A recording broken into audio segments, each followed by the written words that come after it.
Misteri film diringkas di sini. Hari ini saya akan menjelaskan sebuah film komedi olahraga Rusia berjudul I Am Losing Weight. Spoiler di depan, berhati-hatilah. Film dimulai di kota Nizhny Novgorod, Rusia. Anya adalah seorang gadis berusia 20-an yang tinggal bersama pacar binaragawan dan pelatih renang bernama Zenya. Anya bekerja di toko roti dan karenanya selalu bekerja dengan makanan. Ketika pasangan itu pertama kali bertemu, dia adalah ukuran nol tetapi selama berbulan-bulan dia telah mendapatkan cukup banyak berat badan. Suatu hari, mereka dipanggil ke pernikahan seorang teman. Anya mencoba pakaian dari beberapa bulan yang lalu dan menyadari bahwa pakaian itu tidak muat lagi. Dia menghibur dirinya sendiri dengan mengatakan bahwa tidak ada yang akan memperhatikan tetapi perubahan di tubuhnya sangat signifikan. Zenya tahu ini juga, tetapi dia tidak ingin mengomentari berapa banyak berat badan yang dia dapatkan, mengetahui bahwa itu adalah topik sensitif untuknya. Setelah mencoba beberapa pakaian dan merobek beberapa dalam prosesnya, Anya menemukan pakaian yang layak dan bersiap-siap. Ketika Zenya melihatnya dalam gaun itu, wajahnya terkejut. Dia bukan lagi gadis yang menjalin hubungan dengannya. Dia tidak ingin terlihat bersamanya di pesta pernikahan karena semua temannya dari industri kebugaran akan ada di sana. Dia memberinya petunjuk halus, berharap dia akan tinggal di rumah. Yang membuatnya lega, Anya mengatakan bahwa dia ingin tinggal di rumah dan memesan pizza. Dia mendesaknya untuk tinggal bersamanya tetapi Zenya berjanji untuk memberi selamat kepada pengantin baru dan kembali ke rumah dalam sekejap. Sebelum pergi, dia menjemputnya dan meletakkannya di meja tetapi menghindar saat dia mencoba menciumnya. Anya memperhatikan gerakan itu tetapi menyembunyikan fakta bahwa dia terluka. Setelah dia pergi, dia berganti pakaian yang nyaman dan menimbang dirinya sendiri untuk mengetahui bahwa beratnya 76 kilo. Meskipun dia selalu mengeluh tentang bertambahnya berat badan, satu-satunya resolusinya adalah minum segelas air setelah mengucapkan afirmasi hariannya. Bahkan sekarang, dia memasak beberapa gorengan dan menggulir internet sambil menunggu pacarnya. Saat dia sedang berbicara di telepon, dia melihat foto Zenya dan seorang teman di pesta pernikahan. Dia memperbesar gambar grup dan merasa terganggu untuk melihat bahwa gadis-gadis yang bergaul dengan Zenya kurus dan bugar. Dia tidak bisa tidak membandingkan dirinya dengan mereka. Kemudian, dia menemukan foto Zenya dan seorang gadis. Saat memeriksa profilnya, dia geram melihat gadis itu mencium pipinya. Video itu cukup untuk Anya berpakaian, merias wajah, dan bergegas ke pesta pernikahan. Dia menelpon sahabatnya bernama Natasha untuk menjemputnya. Natasha juga menyadari bahwa berat badannya bertambah tetapi baginya, Anya masih terlihat sama cantiknya. Dia memegang wajahnya, menyuruhnya untuk percaya diri tentang tubuhnya. Ketika Anya mencapai tempat tersebut, dia melihat Zenya menari dengan gadis itu dan menjadi terlalu dekat. Kecemburuan membuat yang terbaik dari dirinya dan dia masuk di antara mereka. Zenya tampak terkejut tetapi dia terus menari saat gadis lain mencemooh dan berjalan pergi. Beberapa saat kemudian, pasangan itu duduk dan Anya mulai makan. Dia bertanya kepadanya mengapa dia menari dengan seorang gadis tetapi Zenya mencoba untuk melewatkannya dengan mengatakan mereka menari dalam kelompok. Ketika Anya mendorongnya, dia menyerang dan mengakui bahwa dia tidak menyukainya lagi. Dia menambahkan bahwa dia tidak melakukan apa-apa selain makan dan telah berubah menjadi beban baginya. Anya berlinang air mata tetapi sebelum mereka bisa berbicara, pasangan pengantin baru itu mendekati mereka. Mereka mencoba untuk tersenyum tapi itu menghilang ketika pengantin wanita bertanya pada Anya apakah dia hamil. Setelah itu, Zenya mengucapkan selamat tinggal dan berjalan pergi. Di adegan berikutnya, Anya berada di bus dalam perjalanan ke rumah ibunya. Dia menangis tak terkendali, tidak peduli apa yang orang pikirkan tentangnya. Dia berjalan ke ibunya berbicara dengan tanggal. Dia melihat ada sesuatu yang tidak beres dan berjalan keluar untuk memberi mereka privasi. Anya memberitahu ibunya bahwa pacarnya putus dengannya karena berat badannya. Ibunya berkomentar bahwa dia tidak gemuk, dia hanya memiliki tulang lebar yang tidak bisa dia kendalikan. Pernyataan itu membuatnya merasa jauh lebih buruk daripada yang sudah dia lakukan. Pada malam hari, dia tidur di sofa ibunya sambil melihat-lihat foto Zenya di ponselnya. Dia juga menemukan foto dirinya beberapa bulan yang lalu.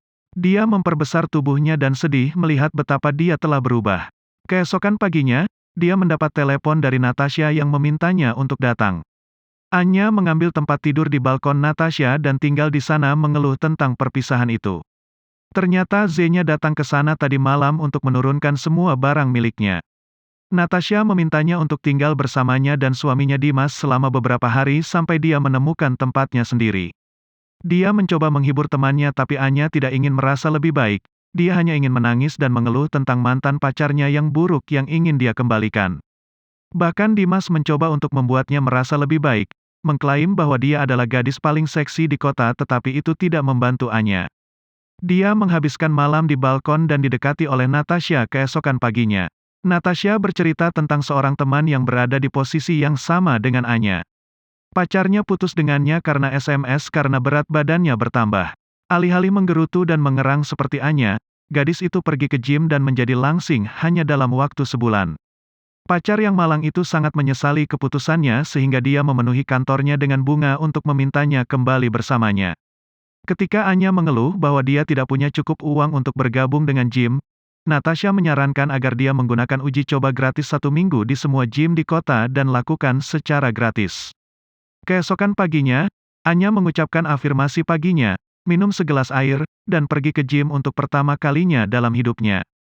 Dia membutuhkan waktu untuk membiasakan diri dengan peralatan dan jatuh dari treadmill pada beberapa kesempatan.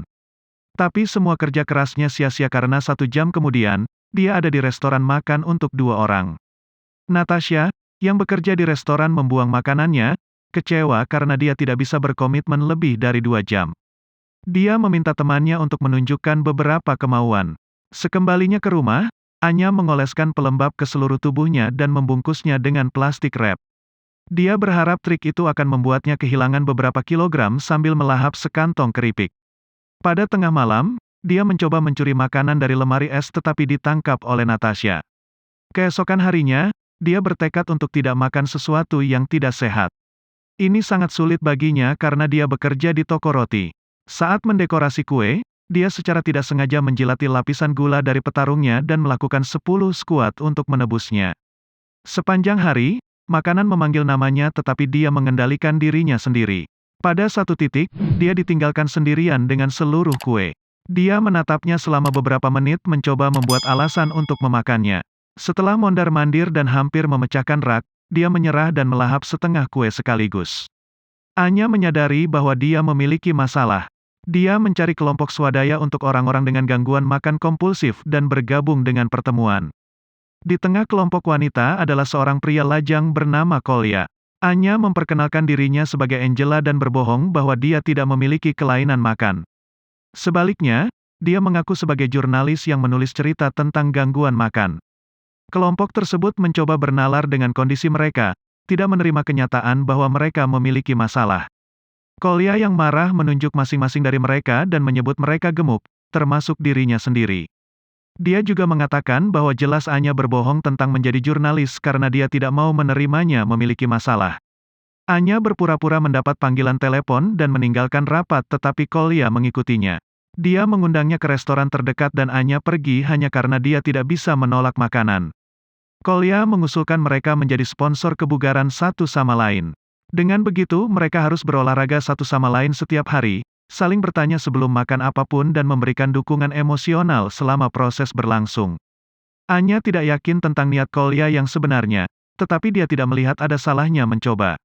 Mulai hari berikutnya, mereka pergi ke taman setiap pagi untuk berlari. Awalnya, Anya enggan bersama Kolya tetapi seiring berjalannya waktu, dia menyadari bahwa dia sebenarnya orang yang baik.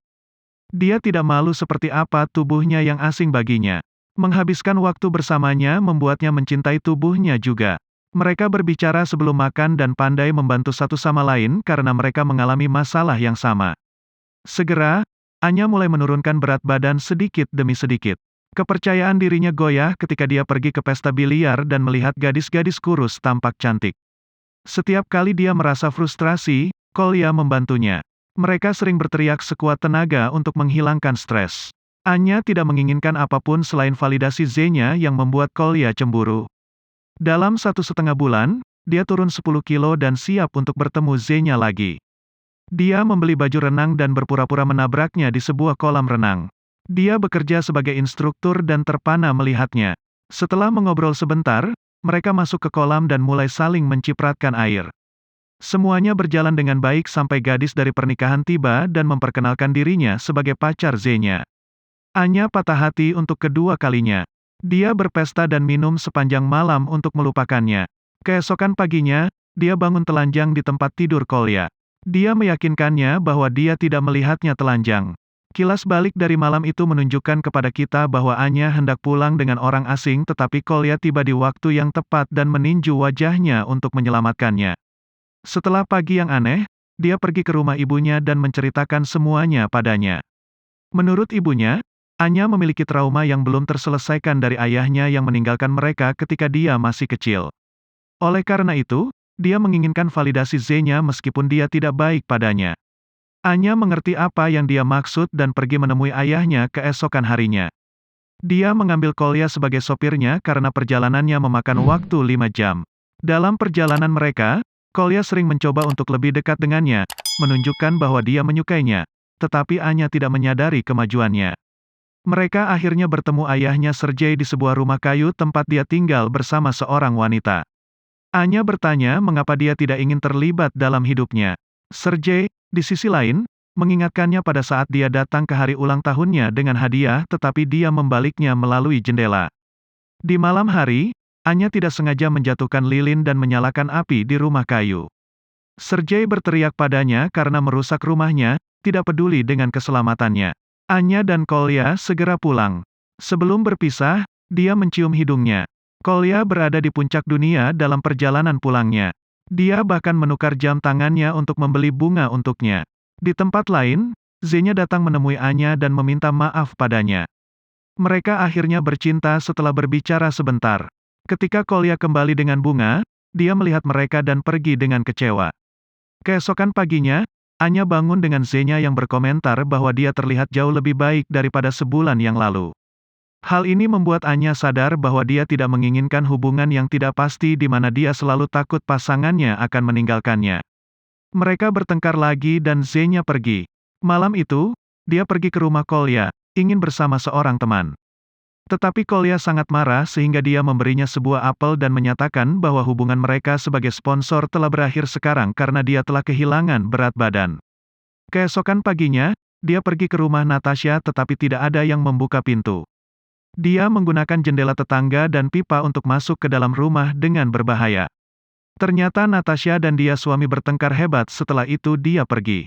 Gadis-gadis berbicara satu sama lain dan merasa jauh lebih baik. Keesokan harinya, Sergei datang menemui Anya lagi dan meminta maaf karena telah menjadi ayah yang buruk. Dia juga menari dengannya seperti yang biasa dia lakukan ketika dia masih kecil. Setelah keduanya berdamai, Anya pergi ke maraton kebugaran untuk bertemu Kolya. Dia menemukan dia minum minuman dingin dan membuangnya, menegaskan dominasinya sebagai sponsornya. Dia juga menyatakan bahwa karena dia belum kehilangan berat badan yang cukup, itu adalah tanggung jawabnya untuk membantunya apapun yang terjadi. Mereka mengambil bagian dalam maraton dan menyelesaikannya dengan sekuat tenaga. Pada akhirnya, Kolya mengumpulkan cukup keberanian untuk menciumnya. Untuk pertama kalinya dalam hidupnya, Anya menyadari bahwa terobsesi dengan penampilannya tidak akan membuatnya bahagia. Kebahagiaan sejati terletak pada menerima diri Anda apa adanya, seperti yang dilakukan Kolya. Dia selalu bekerja keras untuk meningkatkan kesehatannya tetapi tidak pernah malu dengan penampilannya. Anya berusaha menjadi seperti dia. Subscribe untuk lebih banyak video seperti ini, nyalakan notifikasi, dan tinggalkan like untuk membantu channel ini. Terima kasih telah menonton.